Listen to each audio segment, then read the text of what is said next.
അളിയാ നീ ഇറങ്ങിയായിരുന്നാ? ആടാ ഇറങ്ങിയടാ, വന്നോണ്ടിരിക്കുന്നു. എടാ വരുന്ന വഴിക്കേ 1 കിലോ പഴം കൂടെ വാങ്ങിച്ചിട്ട് വരുമോ? ഇവിടെ കട വല്ലതും ഉണ്ടോന്ന് അറിഞ്ഞൂടെ, ഉണ്ടെങ്കിൽ ഞാൻ വാങ്ങിച്ചിട്ട് വരാം. ഞാൻ ബസ്സിൽ വന്നോണ്ട് എനിക്ക് കടയിലൊന്നും ഇറങ്ങാൻ പറ്റിയില്ല.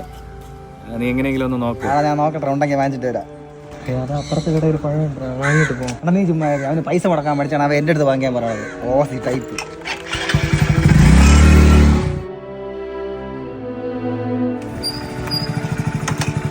ശരിയല്ലേ, അപ്പൊ ഞാൻ പോണു. Okay, bye bye bye.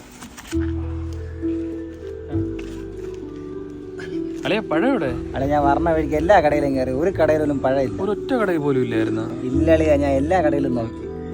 നീ എല്ലാം കഴിച്ചായിരുന്ന? എവിടെ നിന്ന് രാവിലെ അവിടെ നിന്ന് ഇറങ്ങിയത് എന്തോ കഴിക്കാൻ. നീ എന്തായാലും രാവിലെ കഴിക്കാതെ വരുമെന്ന് എനിക്കറിയായിരുന്നു. ഞാൻ രാവിലെ എണീറ്റ് പുട്ടുണ്ടാക്കി. പക്ഷെ ആ പഴവും കൂടെ കിട്ടിയിരുന്നെങ്കിൽ ഒരു പൊളി പൊളിക്കായിരുന്നു. നീ കുഴപ്പമില്ല, പുട്ട് വെച്ച് കഴിക്കാം. പെട്ടെന്ന് പണി തുടങ്ങാൻ സമയമായി. ഇത് പഴയ ഇറങ്ങൂലേ? കഴിയോ?